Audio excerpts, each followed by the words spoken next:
Islamic Populism, published again in 2020, and another book, Black Sufism, A Brief History of Sufism in West Africa. MashaAllah, he's very prolific. He's taught and published widely in the fields of African history, philosophy, Sufism, and politics in West Africa and Latin America. So please join me in welcoming our distinguished panelists. And with that, the floor is yours, Dr. Rahman, for your presentation. Thank you very much. Assalamu alaikum, everybody. Jummah Mubarak. It's so good to see you all. Let me go ahead and share my screen. Play from the start. So I wanted to start by, thanking everybody for being here, and especially Professor Khan for convening this conference and bringing together all of us from throughout the world to talk about the global dimensions of the Tijāniyya. This is really exciting. So my presentation today is from my upcoming book that I'm currently working on, as Professor Alwaleed mentioned. And the book is tentatively titled Black Muslim Freedom Dreams, Islamic Education, Transnational Migration, and Diasporic Exchange. So in the book, I chronicle the educational experiences of African-American Muslim youth who migrate to Medina for Islamic education. Many of the young people who are studying there today are the second or third in their generation, in their family to journey to Medina Bay. They are the children and grandchildren of the African-American pioneers of the Tijani community in the US who joined the Tariqa from the 1970s onwards through the efforts of Sheikh Ibrahim's grandson, Sheikh Hassan Sise. So in an often repeated anecdote, it is said that Sheikh Ahmed Cham, an Arabic grammar teacher appointed by Sheikh Ibrahim Niass, stood in front of a crowded classroom in Medina Bay, Senegal. Sheikh Ahmed Cham asked the attentive group of Senegalese Muslim students before him, "Who will go to America for us? I will go, but I don't speak English." The story goes that a little boy at the back of the classroom raised his hand. This boy was Sheikh Ibrahim's grandson, Sheikh Hassan Ali Sise, who would eventually go on to be known as a spiritual heir to Sheikh Ibrahim. As Sheikh Hassan got older, Sheikh Ibrahim encouraged his grandson to learn English, a task that Sheikh Hassan took on with such enthusiasm and diligence that he earned the name American among his Senegalese peers before he ever traveled to the US. Once Sheikh Hassan finished his studies at Ain Shams University in Cairo, Egypt, he received a prestigious job offer in Libya. He asked his grandfather for advice on what he should do. The position in Libya is very good, but if you want to do what I want you to do, you should go to London and study English. These types of stories have been shared with me by many Tijanis who understand them as a testament to Sheikh Hassan's fulfillment of his grandfather's desire to spread the Fayda to the English-speaking world in the West. In 1976, at the age of 31, Sheikh Hassan took his first trip to the US. For the next several decades, he visited and built relationships with predominantly working-class African-American Muslim communities in urban centers such as New York City. In 1981, Sheikh Hassan enrolled in a PhD program in Islamic Studies at Northwestern University. This doctoral course of study rounded out Sheikh Hassan's impressive religious and secular educational training that included decades of instruction in the classical Islamic sciences in Senegal from his grandfather, Sheikh Ibrahim, a bachelor's in Islamic studies and Arabic literature from Ain Shams University in Egypt, and a master's in English from the University of London. His credentials as a veritable Black Muslim scholar, a prominent spiritual leader in the Tijani Tariqa, and his expressed commitment to Pan-Africanism appealed to the spiritual desires and political sensibilities of African-American Muslims. Many of them were searching for expressions of Orthodox Islam and spirituality that affirmed and complemented both their religious and racial identities, demonstrating a fervent and unfulfilled zeal for acquiring knowledge about Islam and Sufism, questions about their religion, and implored him to offer them formal classes on tafsir and other Islamic sciences. Impressed by Sheikh Hassan's depth of knowledge, hundreds of African-American Muslims ultimately joined the Tijani Tariqa, taking Sheikh Hassan as their spiritual guide. To further their religious and spiritual growth, Sheikh Hassan began inviting his African-American disciples to come to his hometown of Medina Bay, Senegal, and to enroll their children at the African-American Islamic Institute, or AAI, school that he established specifically for them there. My presentation today charts the early encounters between Sheikh Hassan and his African-American Tijani disciples between the 1970s and 1990s. I examine why these disciples, particularly those who were parents, were interested in sending their children thousands of miles away to study at AAII. While Sheikh Hassan has had hundreds of followers in various cities throughout the US, some of whom are in attendance today and could share the history themselves, I'm going to focus on a few key parents and families whose stories are representative of the experiences of others in the community. Disciples held a shared understanding of African diasporic Muslim connectivity, and that this understanding attracted parents to AAII. Having struggled through various means to provide their children with an education in the US that was affirming of both their racial and religious identities, these parents saw in AAII a unique opportunity. These parents made immense financial and emotional sacrifices to turn these educational dreams for their children into realities. I show how their initial decisions to send their children to Senegal laid the foundation for African-American Muslim families' engagement over 3 generations with the living tradition of West African Sufism in general and the Tijani order in particular, forging new lineages that cemented the Fayda amongst Black Muslims in the West. The African-American Islamic Institute, or AAII, was established in Medina Bay in 1983 by Sheikh Hassan Sisi and Haja Karima Abdul Karim. The school was originally called Nasrul Ilm, a reference to Jamiat Nasrul Ilm, which was the name Sheikh Ibrahim gave to his global community. Following the establishment of AAII as an NGO in 1988, the school began to be referred to by the same name as the NGO. Haja Karima, a mother of 5 from the Bronx, New York, was one of Sheikh Hassan's earliest disciples in the US.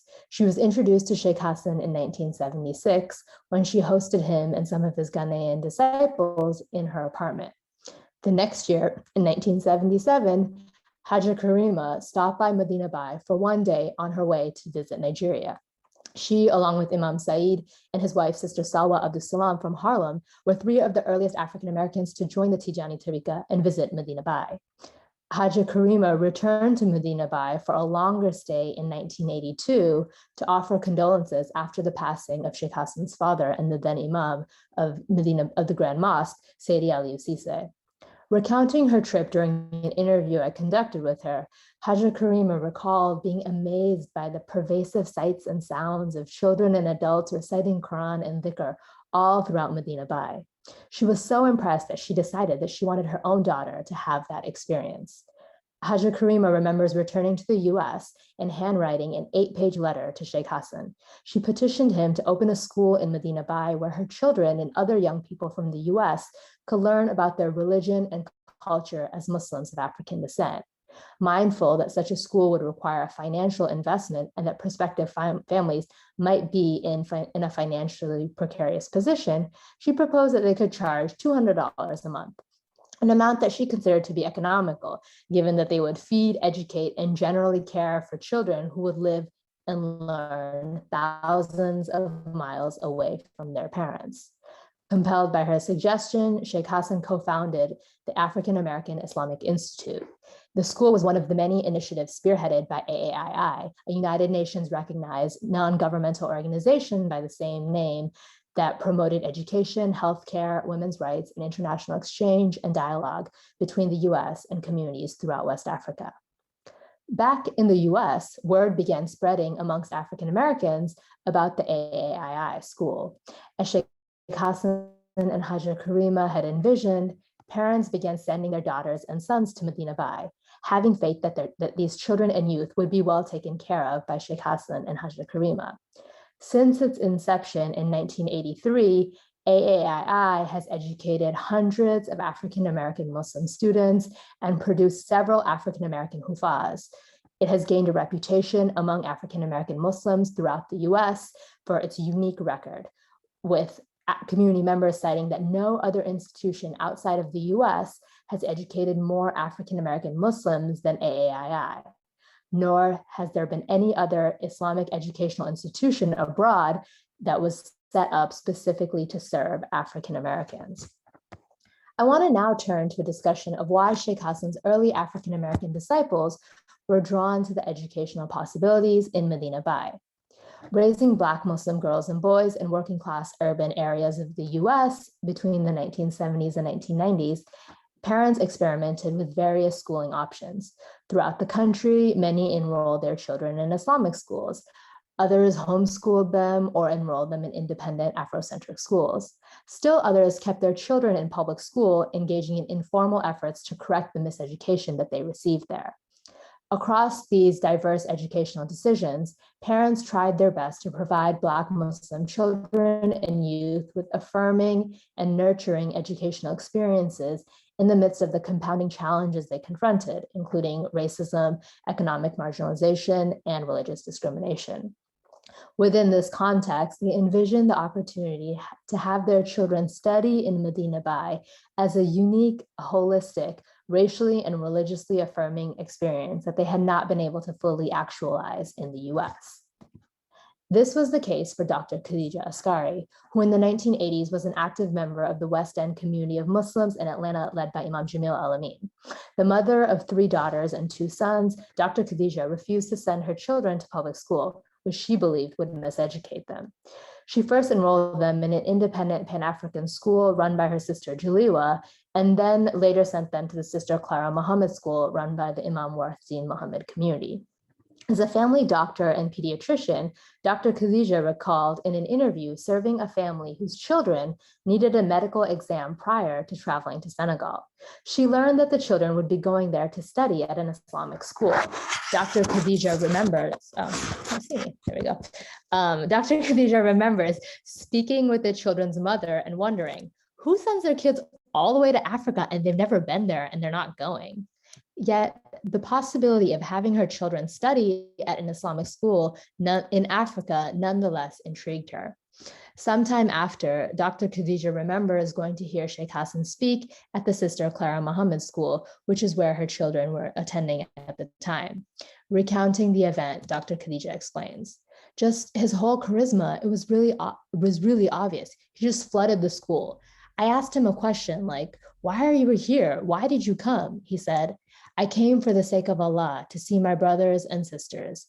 And it just really touched my heart because I was in the Pan-African movement at the time. Even as a Muslim, I was a really strong Pan-Africanist at the time. It was always this question of, if we were stolen from Africa, why didn't anybody come looking for us? And here he was telling me, I've come looking for you and I got the answer for you. For Dr. Khadija and other African Americans who became introduced to Sheikh Hassan between the late 1970s and early 1990s, meeting him provided an answer to the question that had long lingered. As the descendants of enslaved Africans, many African Americans sought to reconnect to the peoples and lands from which their ancestors had been forcibly taken. In the case of Dr. Khadija, such desires contributed to her involvement in various Pan-African causes. She and others who met Sheikh Hassan at the time were moved by their early encounters with them. He was a West African Muslim scholar who told them on numerous occasions that he had come to the US specifically in search of African American Muslims. He represented a living link who could foster their African diasporic longings, facilitating tangible opportunities for them to reconnect to Africa, not only as people of shared ancestry, but also of shared faith. Dr. Khadija's story serves as an archetype for many of the parents who were Sheikh Hassan's early African-American disciples in the Tariqa.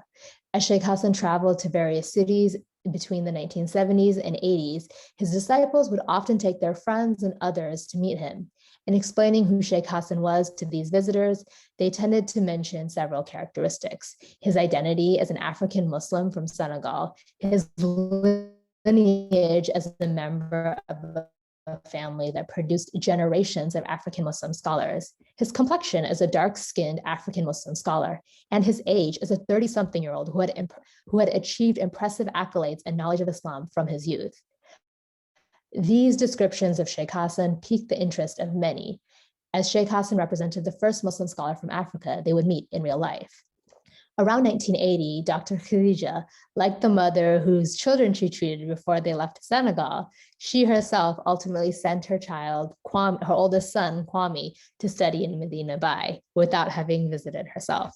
She later traveled there, ultimately relocating with the rest of her children in 1993, and then living transnationally between the US and Medina Bay for years. All of her children and many in her extended family studied at AAII. In 2000, her 20-year-old daughter, Kubra, became a Hafiza from the AAII school. In 2012, Dr. Khadija's 14-year-old grandson, Omar, also became a Hafiz. And in 2017, her sister, Jaliwa's 14-year-old grandson, Hassan, also became a Hafiz at the school. Dr. Khadija's initial decision to send her son to study in Medina Bay more than 30 years ago, thus ultimately laid the foundation for her family's 3-generational legacy of engagement with and excellence in Islamic education in Senegal, one that produced multiple Hufaz and numerous other Islamically educated African-American Muslims among her children, grandchildren, and extended family. Their story is similar to that of many other African-American Tijani families, in which a parent's initial interest in African diaspora connections drew them to the tariqa and the educational possibilities offered in Medina Bay, thus fostering new multi-generational African-American Tijani lineages that served as extensions of the long-standing Tijani clerical lineages found on the African continent.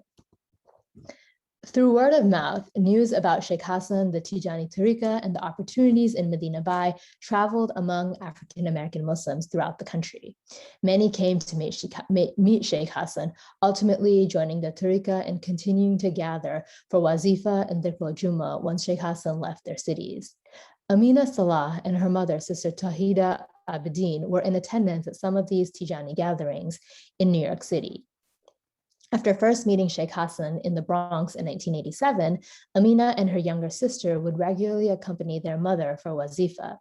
Reflecting back on these gatherings, Amina told me in an interview that she remembered spending a lot of time listening attentively to parents after wazifa whose children were studying in Medina Bay.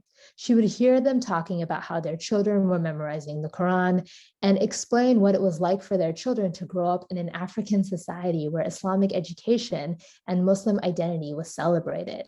Amina recalled to me, quote, "I told my mom, I want to go study Quran. This is something that I really want to do. It sounds interesting." I would kind of repeat that back to her over and over again. Sometime after, Amina and her mother went to see Sheikh Hassan when he had come back to New York City. During that visit, Amina explained that Sheikh Hassan formally invited her mother to send her daughters to Senegal to study. He reportedly said to her, "Your children are my children. I'll treat them like my children." Much like Dr. Khadija recalls of her first conversation with Sheikh Hassan, Amina similarly points out a comment that reflected Sheikh Hassan's understanding of the connections between African and African-American Muslims.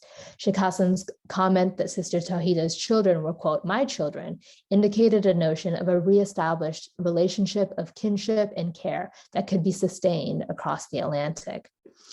While Sheikh Hassan enthusiastically encouraged parents to send their children, the logistics of traveling abroad were often quite challenging. Coming up with the money to pay for international plane tickets was burdensome for many working class parents, such as Sister Tawhida. She wanted to accompany her daughters, but did not have the money to pay for all 3 of them to go together.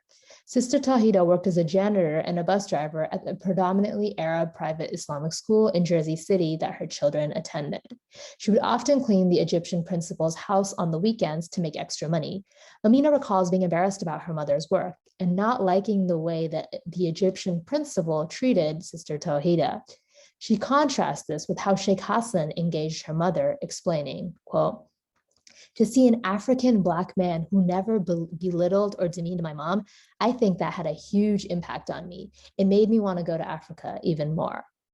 In order to raise the $1,400 she needed to buy 2 plane tickets for her children to travel to Senegal, Sister Tawhida got a peddler's license and began selling items from a plastic table that she set up on the bustling streets of Harlem. She vended there throughout the seasons, shivering in the cold winter months to sell gloves and hats, and standing in the sweltering heat and humidity of the summer to sell umbrellas. After 9 months, in July 1988, Sister Tawhida had saved up enough money to buy 2 tickets for her daughters, then aged 12 and 5, to fly to Senegal as unaccompanied minors.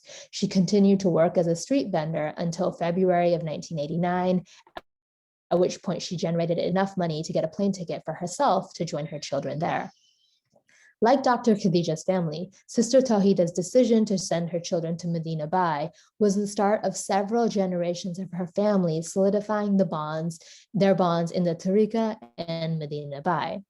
Once Sister Tawhida moved there herself, she took on the role previously held by Haja Karima, serving as a surrogate mother and caretaker for the African Americans studying at AAII. In 1991, her daughter Amina married Yusuf Joseph, one of her classmates there, who was the son of Imam Salim and Dr. Karima Joseph, 2 of Sheikh Hassan's earliest and most prominent disciples from Detroit.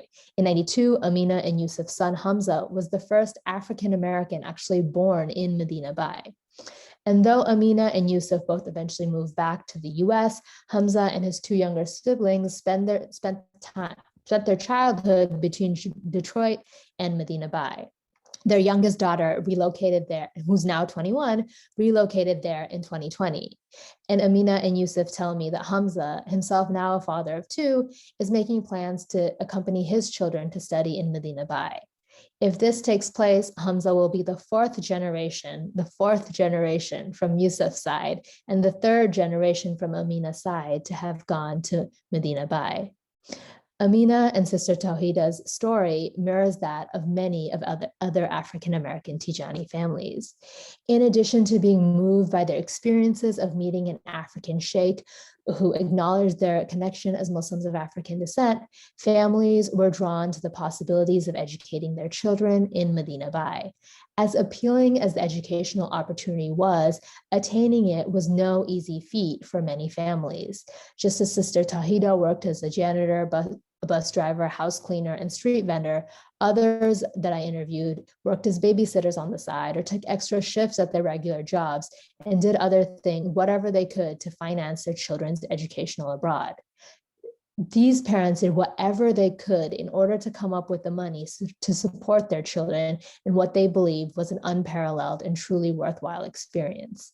Through these immense financial sacrifices, these parents usually became some of the first in their urban neighborhoods to give their children the opportunity to leave the US. Overall, the AAII school in Medina Bay has served as an institutional anchor that has enabled hundreds of African-American Muslims over almost 40 years to learn from the living tradition of West African Sufism and from the Tijani Tariqa. Sheikh Hassan, carrying forth the Pan-African commitments held by his grandfather, Sheikh Ibrahim, understood the importance of this. By cultivating relationships with African-American disciples and caring for their children as his own, he affirmed through his words and his actions the connections between Black Muslims on both sides of the Atlantic. For African-American Tijani parents seeking meaningful spiritual experiences for themselves and nurturing educational opportunities for their children, membership in the Tijani Tariqa opened up new possibilities. Though actualizing such possibilities often required immense financial hardship and strong leaps of faith, it had a profound impact on their family for generations to come. By taking Sheikh Hassan as their spiritual guide and sending their children to study under his care in Medina Bay, these families forged what ultimately became new African-American Tijani lineages that cemented the Fayda among Black Muslims in the West. Thank you. Thank you very much for that wonderful presentation, outstanding history, really pioneering work there. And thank you very much for keeping precisely to time. I very much appreciate that. Our next presenter is Dr. Antonio Diego de González. who will be presenting a paper on continuous research on Sufism. Sufism in the digital 20 minutes. I'll let you know when you have 5 minutes remaining. Thank you, please. Assalamu alaikum wa rahmatullah for everyone. Thank you, Tijānī, for the presentation. I'm very happy to stay here. I would like to thank Professor Ousmane Kane and the Harvard Divinity School for the invitation again to this conference series. It's the second time. It's a great pleasure to contribute to it. And it's nice to return to virtually to Harvard to speak about this topic. My paper is called The Limitless Zawiya, the Fayḍa Tijāniyya and the Social Media. I think I want to link my paper with the excellent presentation of Amadou Konaté about the transformation inside the Tariqa and the new ways to express it into the genres of the Fayda, because it's very close to the Professor Konaté explained this morning. My aim with this presentation is show the impact of the digital revolution in the Fayda Tijāniyya community among the last 20 years. And to do this, I will try to show how social media has transformed the Tariqa on social and intellectual level. This is a topic very familiar to all of us because we live it every day. Myself, when Professor Kane suggested me this topic, assumed a double role to approach it, like user of social media and Tijani, but also as social scientist. This work is done from a deep participant observation and after a reflection on this experience. Then I will show on the epistemological problems that happens with the Tijaniya doctrines in the light of a new digital hermeneutics. And finally, I will reflect on the concept of limitless Zawiya, infinite library, and absent adab as key concepts to understand the contemporary Tijani Sufism and the interaction with the Sufism. We live in a world where virtual environments are dominant. In these first decades of the 21st century, all the spheres of our life have been digitalized, including religion. The virtual has embedded the real, changing with it our own way of perceiving knowledge and even to live our life. Internet culture and ICTs, with all its dynamism, has become fundamental reality for several generations. This situation does not forget the religious or spiritual practices. In fact, today many people practice an e-religion and e-spirituality along with their advantage and disadvantage. On one hand, immediacy and unlimited knowledge, on the other, lack of the gradualness in spiritual path, or a greater tendency for doctrinal polemics and religious populism. In our contemporary era, these aspects are of special interest, and they have led to a revolution in the perception and practice of religion and spirituality. Religious studies, anthropology, philosophy have analyzed consequences of the emergence of digitalization in our world. In fact, they have been aware of the elaboration of their own religious discourse in cyberspace with its own characteristics that reconfigures the religious experience as we know it, offering us a new cyberspace topography. In this way, categories as amplification or classical categories in social media studies as hyperreality or simulacra in Baudrillard, in the classic work of Baudrillard, are mixed with the traditional religious concepts of orthodoxy, orthopraxis, or charisma. We have nowadays Catholic priests that are YouTubers or Muslim sheikhs that use Instagram to transmit their doctrinal message and khutbahs. Philosophy and social science urge to rethink all these concepts and categories to understand better our society. For this reason, religion cannot escape from the transformation and progressively adapt to it. During the last year, 2020, we have seen a key moment during the global pandemic of COVID-19 and the global lockdown, where the internet, WhatsApp, or Zoom have become basic tools for communication. In this context, we have seen a great change in the Muslim community, reshaping the models of the Islamic authority and knowledge and the dominant voices.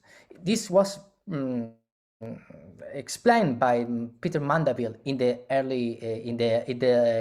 early decades of the 21st century, but today we can confirm the prediction of Mandeville have become reality, and furthermore, today we have the centralization of voices and doctrinal message. The Muslim believers can choose actually between different levels and ideologies. From Wahhabism to Sufism have developed web pages, Telegram channels, Instagram accounts, or YouTube channels to spread their message. Obviously, one part of this important part of this is the rise of the Generation M. Shalina Jan Mohammed called Muslim Millennials Generation M, an essential part to consolidate the digital world in the Islamic sphere. Today, the young Muslims have reformulated the models of identity, globalizing and offering a great field for spiritual practice in the line that Ahmadou Konaté tell us this morning. My research is focused into the Tariqa Tijāniyya, because Tariqa Tijāniyya, and especially the community of the Fayda, have not been immune to this great transformation. As we know, this is one of the most globalist branches of the Tijāniyya, both with West Africa and outside of it, and it has reached an important role in the diaspora. The will to live the contemporary world of its leader, Sheikh Ibrahim Niasse, and the open-mindedness of his deputies, muqaddams, and successors has made it possible to incorporate this technology and the experience of Sufism and the mystical practice. I worked this topic in the book, the recent book, the book edited by Professor Kane with a paper entitled "A New African Orality: Tijani Sufism, Sacred Knowledge, and the ICT's Impost of Times," and I work at in this paper all these categories in deepness. But in this presentation, I want to explain some ideas of this transformation. The first was the social transformation, because Tijāniyya and a special Fayda community have a great vocation to be a global way of experience, but also always during their history, their work balancing the experience of the esoteric, the Zahir, with the esoteric, the batin levels, and grounded their epistemological ideas. Among all the Tijani branches, an important outstanding its own light is the community of the Fayda, as I said. The main principle of the Fayda is simple: facilitate the spiritual openness, the Fath, to anyone who requests it to build a better world. As you see with the deal with the ICTs, Sheikh Ibrahim have an open mind. He was an open-minded to permit the use of the telephone, the microphones, the recordings, and their successors, and strengthened the idea. The internet revolution had a strong impact on the Fayda community in the late 90s of the last century and the first decades of this century. The contemporary spiritual leaders of the Fayda, the imams of the Grand Mosque of Kaolack, Hassan Sisse, and his younger brother Sheikh Tijani Sisse, the actual imam, experienced a major change and a challenge with the advent of the virtual world. It was important positive transformation because it allowed to spread the tariqah with some ease, to approach Western audience, to allow access to documents and doctrinal works. This is very interesting. But in this context of opening in the digital world, we find some problems. For example, some problems and muqaddams and some sheikhs and some muqaddams are not very happy with this open and to the digital world.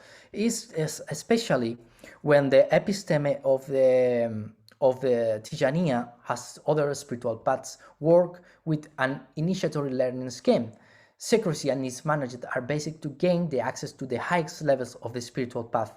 So this episteme assumes that knowledge is progressive and ascending, and information must be given to the disciple when he passes through a stage supervised by a sheikh. And this is a problem when the virtual world prevails the immediacy and emotional immediacy, intensity, and amplification that are characterize the social media that doesn't represent the most orthopraxical path and on the spiritual way, because it invites to struggle against the ego, jihad al-nafs. And in the other half, we have always the risk of causing scandals, disputes, by not keeping the adab during the Sufi training process. This is a problem because it generates some kinds of discussion, but I'm going to speak later. The Fayḍa community has experienced a significant growth in social media over the past 10 years, not only in the Western audience context, but also the African-based communities themselves that promote great visibility of the tariqah on the internet. Fayḍa community are present on the social media, YouTube channels, to Instagram accounts, or Facebook profiles. Even there is an own Fayḍa social network called Al-Fayda, developed by Mamadou Doudou Cham for Apple and Android devices, released in 2018. It should be noted that these attempts are personalistic. More than these attempts are personalistic that try to show a reality of the Fayda based on a vision on a particular sheikh or family or branch. A quantitative analysis of this social media reveals that they don't handle a uniform or unified discourse, but rather many different discourse. The content is often unprofessional or amateur and mostly reproduce private recordings or personal opinions. In an interview that I conducted in the summer of in the summer of 2018 with Hashmi Shri here in Spain, he explained me the necessity to maintain an adab in the social media as we will have in the real life, due to bitter disputes and polemics between Tijāniyya members in the internet and social media. It should be noted that the virtual option is not the main practice within the Tijāniyya where the traditional way prevails. Although progressively the Sufism is gaining followers due to ease accessing to the content sharings, being able to change opinions. For example, charismatic and popular sheikhs Mahi Sise or Sheikh Bul Khairi have a lot of disciples beyond his physical Zawiya and his own countries. There's a globalization of the discipleship, but maintaining the ways of teaching in esoteric and exoteric ways. Another interesting aspect in social transformation by the social media is the progressive introduction of English as lingua franca among the younger people in the Fayḍa Tijāniyya community, and especially in social media. Their English-speaking disciples dominated the discourse over the language like French or Arabic.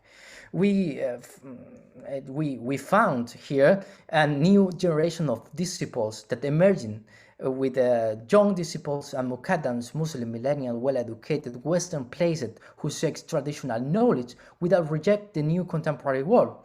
A very well-known example are Arab cowboys with the powerful activity in social media. But also, there is a new generation of African disciples, African murids, Muslim millennials introducing ICTs in their context and well-connected with other disciples overseas and reconfiguring the tariqah and their own spiritual practice in Africa. A new generation of Tijanis born and raised in virtual world are changing completely the Tijāniyya, asking themselves about what happens when the social media is blurring the Zahir and the Batin. With the problem especially happens with this idea with amplification and this extra sentimentalization content. And this is one of the great problems because amplification, absence of secrecy, absence of secrecy and waiting, the immediacy, the simulacra of the hyperreality generates the classical spiritual methodologies to be rethought. On the other, the sheikhs deal with disciples that are culturally very different from them. This is not an epistemological but an ethical problem, as I try to narrate. The main problem is, for example, one of the examples is The problem with the silence. Silence, the samut, is a central aspect in the Sufi experience. The disciple should not tell other than his master, the murabbi, what he feels, what he sees, what he experiences. Likewise, the silence is a protection against the opinion of others that may or may not coincide with the experience of the person making the trip, the suluk. It is a private and intimate experience. Ibrahim Niasse himself note in his work Ruh al-Adab and give sincerity to fellow brothers or maintain silent keeping company of people of excellent morals among the close relatives. This verse from one of his keywords gives us a clue of how an epistemological problem is generated by social media in the doctrinal corpus of the Tijāniyya. Social media tend to amplify the message. They try to make two subjects to want to explain it and make all their feelings and experience known in public, revealing their intimate experience, whether voluntary or involuntary. There is a predominance of the public sphere over the privacy and hyper-stimulation of emotion that the disciple must control. And here emerges the idea of the Siver Mashdub. A Mashdub is a person who is trapped in the process in a jazba, is a person who has been caught during the trip, to the spiritual trip. But the problem with the Siver Mashdub is that Siver Mashdub represents a new threat to the tariqah. The big problem arises especially when the Siver Mashdub has access from a social network to more public than it had in a village in Senegal or a medieval Islamic city. We see very big problems and other big problems associated with the disciples that never met their sheikh themselves, only know their sheikhs through the screen. So it's a very problematic with the idea of itarvia. I don't have time for displaying in depthness, but it's in the paper. You can consult or ask me in the question. So I want to explain these concepts, the limited zawiya and the infinite library, because I think it's interesting. The limited zawiya is a concept that arises from the careful observation of social media and the virtual community. If Ibrahim Niasse's message was to unite Muslims around the divine knowledge, the marifa, and the life according to the prophetic norms, the internet and the ICTs facilitated this desire. Using mostly one lingua franca, the English, the ability to reach the public is multiplied. An audience that is already present all over the world and that simultaneously access not only the sheikhs but also events with the Maulid in Medina by or the Gamo in Kosi, which are often broadcast on the internet. And sheikhs like Mahi Sise, the grandson of Ibrahim Niasse and the spokesperson of the community of the Fayda, have disciples in countries as far away from Senegal as Mexico or Brazil. And although there is a problem we have mentioned do occur, many Tijanis see this situation as a sign of the victory of Tariqa itself. Since the beginning of the internet, the Fayda Tijāniyya has benefited itself through, for example, especially from foreign disciples mainly, from an active presence with website as Tijani.org, promoted by Hassan Sise's disciples, especially like Sheikh Fakhruddin Owaisi and Zachary Wright, Nur al-Anur, a group of blogs by the Nigerian Ismail Bakare that collect considerable information about the Tariqa, or the Spanish website Tariqa Tijāniyya, ruled by Miguel Ángel Pérez, an Spaniard converted to Islam. Also, in a social network, in addition on other formats like the former Yahoo mailing list, Tijāniyya, or more recently a private WhatsApp group called Tijāniyya Worldwide, that currently brings together Tijanis from more than 15 different countries. All this space for discussion, learning, and debate fostered by the Fayda community. Today, are part of this limited zawiya. Social media and the limited zawiya have made it possible for Tijanis from different countries to meet, contact each other, even without having seen themselves live or to develop joint cooperation and teaching initiatives. In this sense, communities in the diaspora and those formed by the Western converts do not lose the possibility of making real connection with the Sheikh 1,000 kilometers away or accessing material they could not otherwise obtain. In the same way that a limitless Zawiya has been built, we will have to see how the internet has built an infinite library for the Tijanis. The infinite library is another symbolic space, but built through the World Wide Web. Gigabytes, not by publisher, they were difficult to obtain if you don't have a local contact or travel the country. These ICTs have easy the opportunity to have pendrives of Baraka, as I call, because you have in a pendrive given in Senegal or in other country, gigabytes of information, recordings, and videos. But again, the problem is with the discretion, the secular limits dissemination of the corpus Tijani that must be preserved, that must remain secret because of the topics they deal with. The subjects of historical science, the divine knowledge text, and the Marifa text, should be belong to private sphere and cannot be consulted unless permission either obtained or under supervision of a sheikh. And this is a problem when you can send this information through a WhatsApp. Epistemological problems reappear, and with this series of interesting questions about the authority and like where of accessing the knowledge, where or the paradox that the spiritual moment distorted himself, resounding the word of Nyas. In this time, there is not, in the sense of not speeding up time or seeking an immediate knowledge that, according to the Tijani epistemology, requires the spiritual path so far removed from a virtual and postmodern knowledge. Finally, in a world in front of the lamp and the infinite library, there is an absent adapt that increasingly manifests itself more and more strongly on the internet and the social element in the Sufism, and in the, especially with the relationship with the teacher.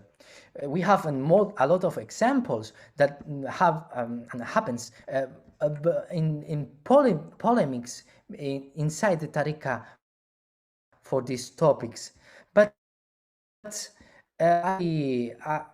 I find remarkable that no senior sheikh of the Tariqa has made a proposal according to this complex situation, and there is no e-adab electronic disciples. And this is due to the fact that many senior scholars perceive internet as very far and broadcasting space instead of the limited Zawiya. There is a generational gap about the understanding of the Tariqa, something that nowadays is becoming easier to imagine observing how the Tijanis are living in the virtual world. And in conclusion, even all these problems, there is a limitless Zawiya and infinite library, both fascinating symbolical concept like never seen before in the history of Sufism. Disciples around the world can learn and contemplate the Tijani heritage and adapt it to the new times. And we must ask us, are we facing a new social and epistemological revolution in Sufism, and specifically in Tariqa Tijāniyya? We will know over the years, but what is certain is the community of the Fayda is as active as years ago, and with the same vocation to transform people's lives through facilitating the knowledge of Allah and the reviving the Sunnah of His Prophet. Thank you very much. Thank you very much for that outstanding presentation. I'm very glad both of the presenters are working on these topics, really pioneering works in both of these topics. So our third presenter was not able to join us. So alhamdulillah, all of us in the audience are in good luck because that means we can have extended conversation and ask our presenters about their topics. I would like to abuse my privilege as the chair for a moment to speak. Both of your projects are, in a sense, are about migration. We have the and movements. We have the migration and movement of the Tariqa Tijāniyya online, to digital spaces, into social media. And with Dr. Rahman's presentation, we have the migration and movement of African American Muslims to Medina Bay, but also then the migration of the Tariqa Tijāniyya to working class Black communities. And with this migration also comes the notion of centers and peripheries. I think I don't know if Dr. de González, if it was you who noted this, or Professor Wright or Professor Hill, but the people who tend to be at the center online tend to be at the geographic periphery.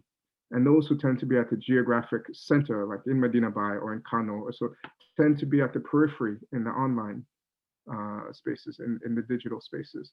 So with these new migrations, we're getting, as you said, new topologies of knowledge and of culture. And I just wondered if both of you could, either one of you or both of you, throw it open to either, could speak to this topic of migration and center and periphery and how this functions in your particular topic. Thank you. Well, there is a kind of digital migration because in my self-experience, I migrate to Spain, to Medina Bay, but first I meet the people online. The first when I, for example, my own experience when I became Tijani in 2012, I wait 4 years to go to Medina Bay. So was my life, my Tijani life was main digital. So there is a new re-symbolizing the spaces and the mentalities. So this is a very, very interesting how who are the migrants into the tariqa. How is the Rihla, the electronic Rihla? I think this is an interesting concept because the Rihla is all the millennials experience the Rihla. As is Rihla like the Ibn Arabi or Ahmed Tijani, but virtual. This is an experience to change, to interchange knowledge and experience. Thank you. Dr. Rahman? Yeah, no, I think that that's a really interesting question. And I mean, first of all, look, I'm technically in Medina Bay, right? So you see how, the digital does create all of these opportunities for us to be in different places. But I think one thing that's been really salient for me is the way in which the internet has now allowed like all of these people who were traveling in the 80s and the 90s to continue to remain connected, right? Like almost all of the pictures that I showed from in my presentation were all taken from Facebook that different of the alumni have posted over the years on Facebook, and then they'll tag other people who they haven't been connected with in so long and things like that. So there's, that social aspect of it. But beyond that, a lot of Sheikh Hassan's early African-American students at AAI, they have now, created, for example, Nasr Ilm America, which is this nonprofit it's modeled after all of the great humanitarian work that Sheikh Hassan did, and they are, using all of these digital platforms to kind of raise funds for folks in Medina Bay, the communities that supported them when they were students there. And then the last thing I'll say is that like now, because of social media and because of all of these digital connections, it makes it a lot easier for communities here in the US to continue to be in the loop about and celebrate the successes of the students who are studying abroad. So like most recently, within like the last year or so, that we've had 3 African-American Hufaz who finished at the school, and all of their, I saw Facebook live streaming of like their final recitations, Zoom of their recording of their recitations, and all of these things really bridge these gaps and allow people who can't physically travel to kind of be connected and stay in the loop always. I'm muted. Sorry, Professor. We have a question from Professor Hill. Thank you, Dr. Rahman. Professor Hill, please go ahead.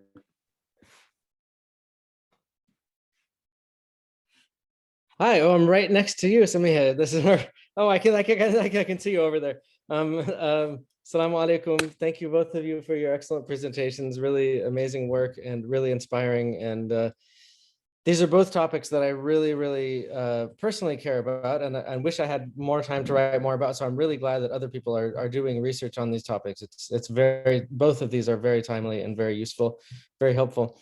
Now, you know, this is my question is kind of inspired by also the paper from that we heard from Amadou Konate earlier, that there's this question of reality, and I think both this is kind of for both of you, but it's especially this online and this global kind of presence thing question. Both Antonio, you and Amadou were have a little bit of unease with the way the internet is kind of opens the doors too much, because there's something about kind of the batin nature of things that when it's just broadcast out there, it can be, you know, it's like taking the robe off of somebody in public. You know, there's a certain kind of decorum and kind of edeb to keeping things under wraps. But then there's a kind of a paradox, because the whole point of the Fayda is bringing this knowledge to everybody, and also there's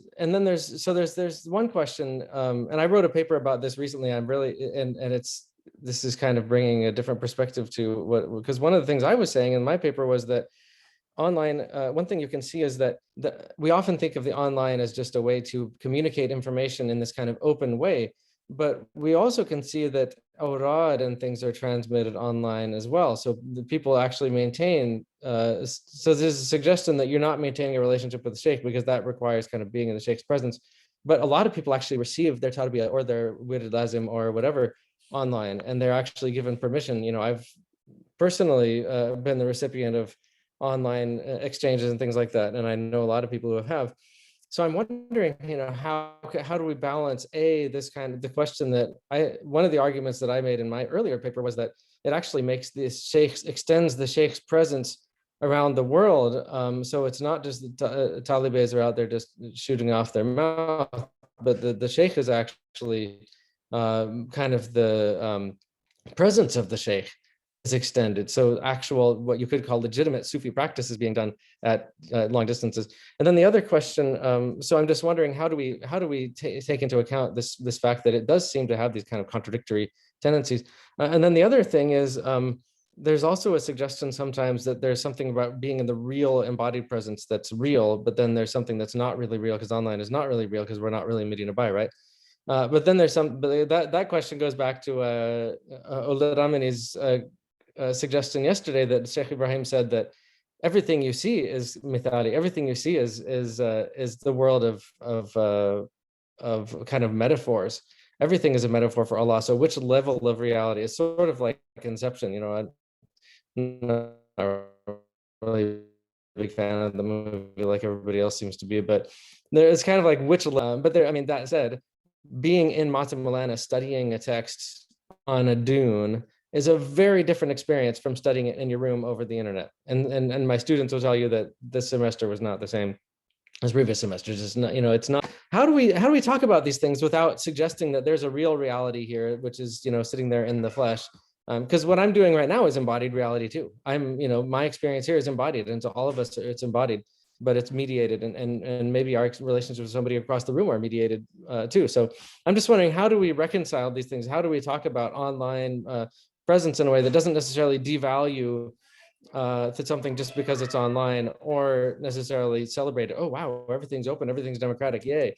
I don't know. I mean, that's maybe I'm just asking something you're already addressing, but it's just, I really appreciate that you both kind of raised these interesting questions about globality and how do you do all these things coexist. Thank you. Well, this is very interesting reflection, Professor Hill.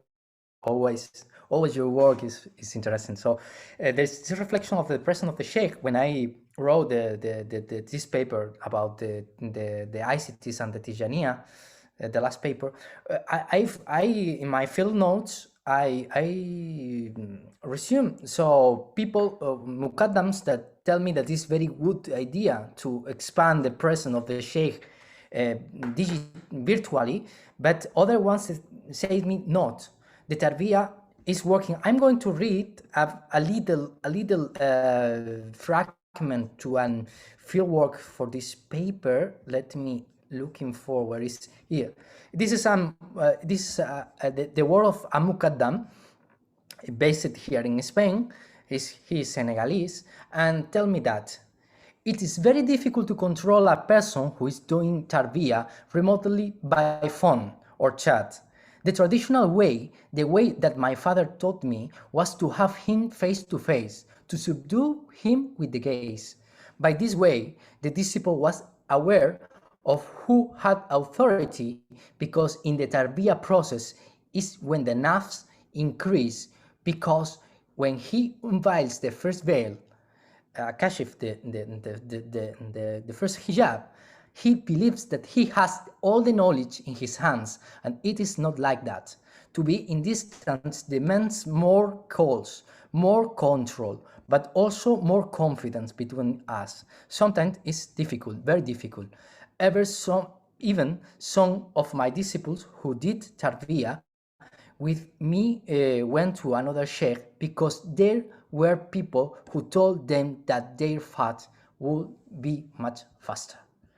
I record this narration because it was very, very interesting how the traditional murabbis face this situation, this new situation, because it's real that you say, and Oludamini tells yesterday, with everything you in the creation is a metaphor of Allah. But always the process of embodiment is part of this tradition, because it's a spiritual initiatory scheme. You need to experience the symbol in yourself to have it. Probably we live in a change, in a moment of transition, but only we discover in the next years, and in the next years.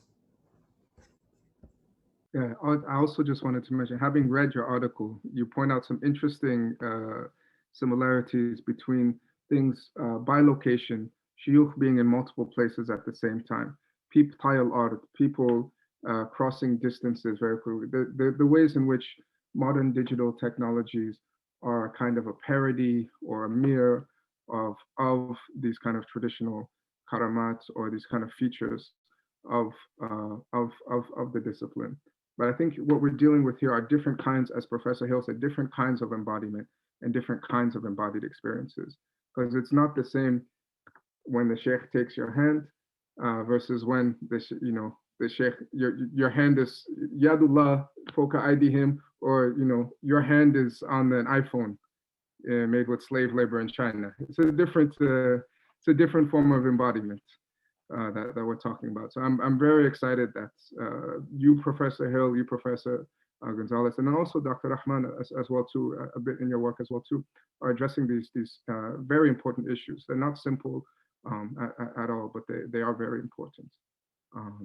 Do we have any more questions from the audience? So Dr. Rahman, did you want to respond to Professor Hill's question? We have a question in the chat from Ali Uba. It's a question for an expansion on the linkage between the Pan-Africanist messaging for the African diaspora to see Africa as home, and the location of the African personality materially and immaterially, and the Fayda as a universal flood that is at once rooted in African/Black leadership, but stretching beyond the confines of a racialized and cartographical positioning.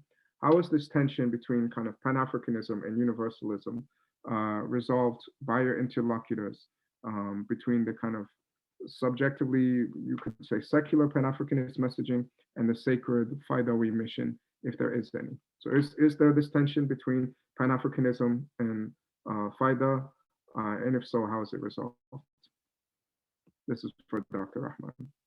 Yeah, no, that's an excellent question. And I think part of my answer, I'm pulling from Dr. Zachary Wright's book, right? Living Islam in Living Knowledge in West African Islam, right?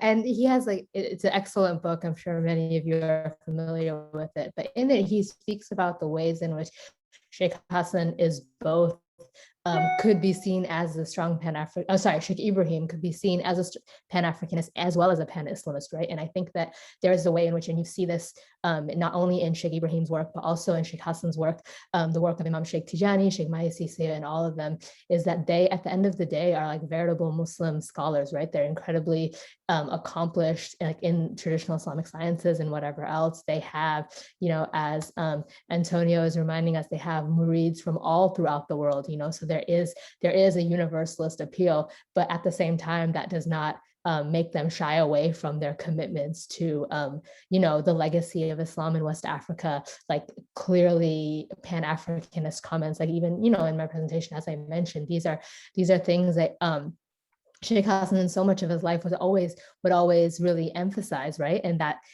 that emphasizing that there's a way in which you can be Pan-Africanist, you can be pro-Black, you can be invested in Black liberation and things like that. And that in of itself is not inherently exclusionary, right? Like, for example, me, I'm not Black, right? I'm not African-American, yet this is a movement for me, the staunch Pan-Africanism and the staunch commitment to Orthodox Islam and all these things are incredibly inspiring. And like the Black radical tradition that these scholars come out of is incredibly inspiring, right? So I think that they themselves don't see a tension in that. And I actually think this framing of Pan-Africanism versus the universalism of Islam, this is to think about them as kind of often being in tension is something that these scholars, I think, don't really confront because they see them as quite seamless, I would argue.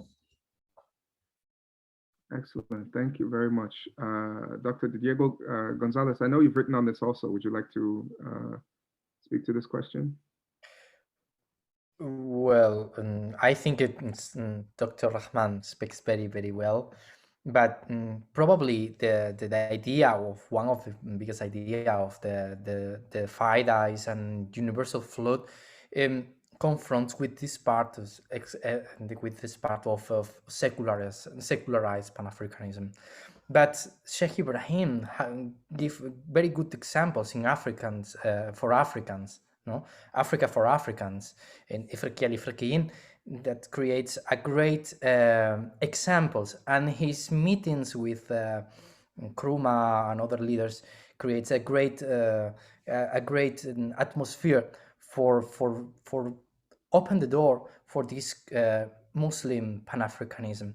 So in some debates, Pan-Africanists, secular Pan-Africanists criticize Muslims always. So it's very complicated, but also it's very inspiring because Fayda promotes an over-identity about the personal identity, because if you go to Medina Bay, you find people of Hausa, from Ghana, from Mauritania, from every part of the world, and all the people have the same consideration as disciple of Sheikh Ibrahim. This is one of the great things of the Fayda, and Sheikh Al-Haj Mishri tell me that was one of the victories of Sheikh Ibrahim over the other sheikhs in Senegal, creates a global community.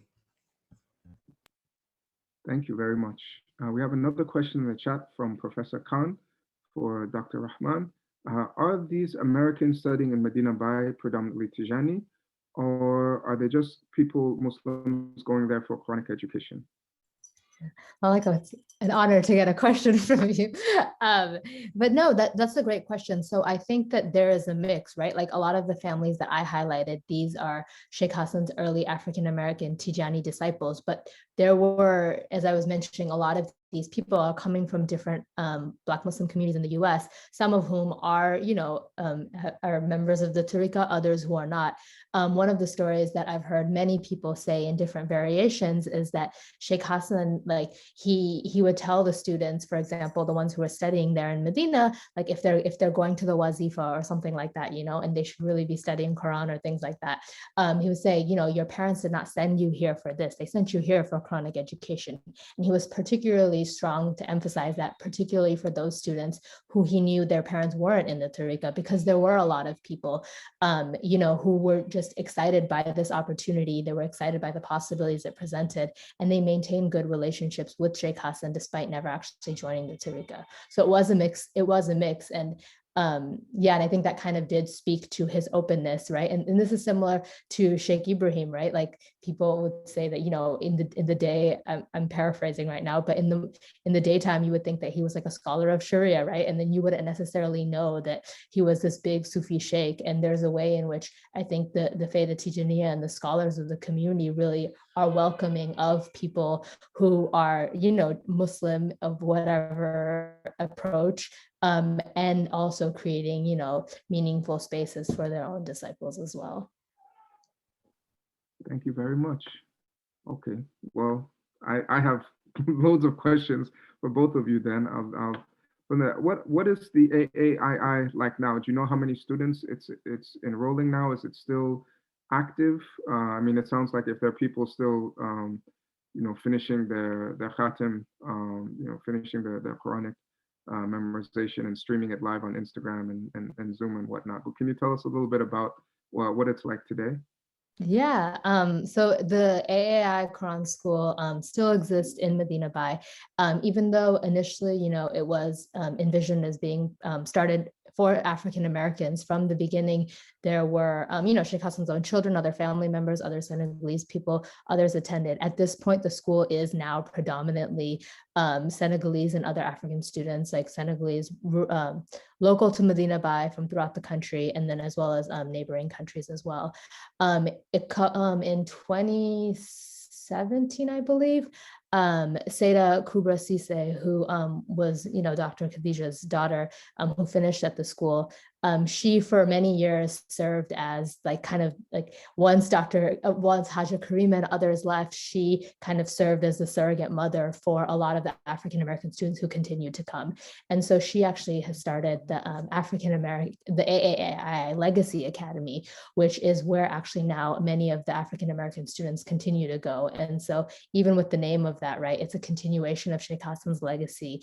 But you know, it's making you know, making certain changes, you know, to pedagogy and things like that, retaining still the classical approach to Islamic education while still, you know, preparing students for the 21st century. So that school, Sheikh Hassan's original school, still exists, as well as that the AAII Legacy Academy, which is now kind of, you know, something that a lot more of the African Americans are continuing to be involved in.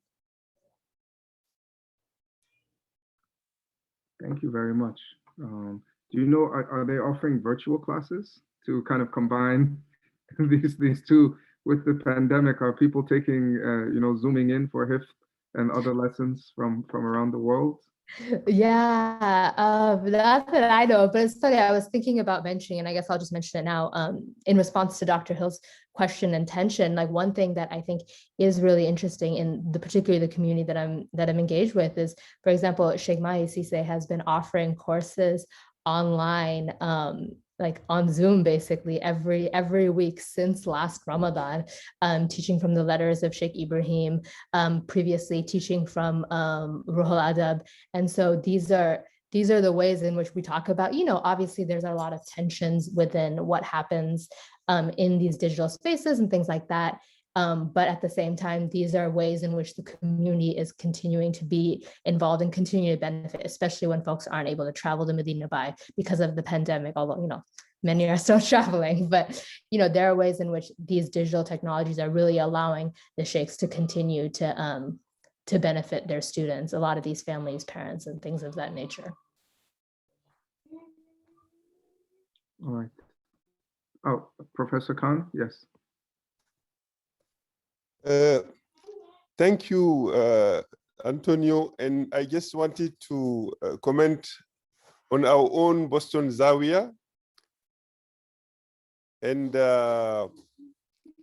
Rahman presented a paper on the Islamic Society for Spiritual Cultivation. And until the pandemic, it really met only with local people. But now we have people connecting from Kuwait regularly. We have people from Qatar. We have people from France, from Canada, from Germany, from Senegal, and the West Coast.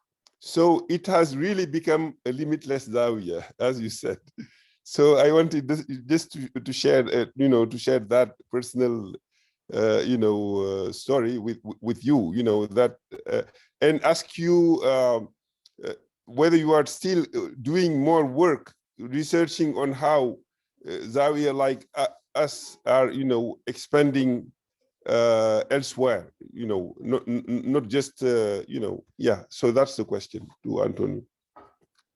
Thank you very much, Professor Kane. It's very interesting, your experience. I imagine that this is a similar situation. We, for example, we have here in Spain with other people, a similar experience with people of Latin America, also with Latin America. So I think the expansion is going, and this is have a great thing that permits to reconnect a lot of things or connect a lot of people. But in my opinion, there is a great trait about the adab of the disciples, about the adab of the murid, of the muhib, because in a traditional Zawiya you have the opportunity to create this kind of authority given by the situation. But online, the disciple probably becomes more problematic or increase their ego that have an expand voice. I think this is a way. I answered you. Are you mute, Professor? I think you said yes. You answered the question. Thank you. Welcome. This question of the moving online and moving to different spaces is very fascinating. You know the famous proverb, "Lon al-ma, lon al-ina'i." The color of water is the color of its container. But if the container is dirty, like social media, or if there are things that even as a tariqah or as Islam or any movement moves into a place, it's transformed by that place, even as it transforms that place. So I think I think we have the problem of today have a lot of ideologies in all and populism. So this creates in kind of atmospheres that a spiritual experience becomes easily into the populism, into a magnified ideology and perfect, and try to save without their own will of the person to experience. So I think this is dangerous, because if you see, is one of the other traits in all the spiritual paths today, and especially with social. Dr. Rahman, could you tell us anything about the ways in which the Tijāniyya has kind of been influenced by African American culture as it's moved into, like, there seems to be a unique Black American Tijani culture that's developed, like certain styles of dressing, certain kind of slang. Could you just tell us a little bit about that, kind of as a counterpoint to people moving online and losing all their adab? Yeah, sure. That's a great question. I mean, I think, well, I guess there's a lot of ways to answer that question. I think one of it is a lot of the styles of dress, for example, that are really popular in Medina by, whether it be the tall Hausa kufis or things like that. You see people rocking those in the US with, like, their sneakers and things like that. So there's those types of, like, material culture types of exchanges.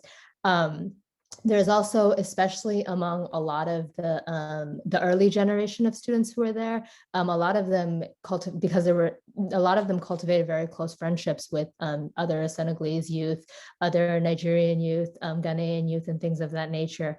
And there's actually now a lot of Senegalese youth who, like, Senegalese adults at this point, right, who like live in Medina. And I know, like, they say, oh, well, I actually learned English from the Americans in all this time, and like if you saw the way that they dress, and if you saw the way that they talk, like, you would think that they've spent all this time in America, but really that's not necessarily the case, So I think there's a way in which just this like long-term exchange just really impacts both cultures. And I think that's actually what makes this so interesting, especially for these youth studying there, right? This isn't like heritage tourism, like I go for 5 days to visit a slave castle or something and then get a certain understanding of African culture or whatever else. It's like, because young people are living there for so many years, a lot of the African Americans are learning Wolof, becoming fluent in Wolof, coming back to America, speaking Wolof with one another instead of in English, like, so that, and then, and vice versa as well. It does definitely have an impact on folks in Medina as well. Excellent. Thank you very much. We have a question from Dr. Kobo, which might be our last question. Here it's for Dr. González. Do you think that the digital space allows scholars of the Tijāniyya to manage information and actually correct errors that can be posted across the globe instantaneously? My take is that while the digital revolution allows for the democratization of knowledge, it also permits rapid correction by the shuyukh when information appears to be incorrect. Do you agree with this or not? Well, this is, I agree in a part, another part, no. But it's very interesting, the question of Professor Kobo, because he's saying that, but I think the problem, or one of the problems of the Tariqa, is the decentralization. The Tariqa is more, or the Zawiyas are more independent than an ecclesial authority and hierarchical. I don't see this hierarchical authority in the Tijāniyya, not in the Fayḍa also, because if one Muqaddam wants to explain in a way, or can, this is like, I think you mean like a global nasiha. But the problem with the nasiha is optionally, it's not compulsory. And the problem is create this kind of doctrinal conflicts that we saw in social media. Conflicts between the one Muqaddam or another Muqaddam fighting with their disciples by the primacy of idea. You don't believe in that, I believe in that. This is the problem. I think that this is the digital revolution allows a democratization of knowledge, but the problem by the problem is you need to create and strictly adapt to manage that. If not, you have a lot of problem with the secrecy, with the ego, because social media is created for the ego. It's not created for a spiritual development at first. It's created for Instagram, for photos. It's created for promoted. People, if you, some disciples that have some notions of social marketing or virtual marketing, creates the image of his or their super sheikh in face of other sheikhs that have not this possibility. Yes, democratization happens, but we need to rethink what happens with the democratization if we don't finish it in populism. Thank you very much. Very deep, profound question to end on. How do you keep the democratization from sliding into a crass populism? I'd like to thank you all for joining us this afternoon. I'd like to thank especially the panelists for the outstanding and very rich presentations. Juma Mubarak, Ramadan Mubarak to you all. We hope to see you back here tomorrow morning at 8 a.m. for our next panel. We have another incredible lineup culminating at the end with a wonderful concert of recitation of Sheikh Ibrahim Yasser's poetry. So we hope to see you for either all or part of our program tomorrow. Thank you very much and good night or good afternoon, wherever you may be.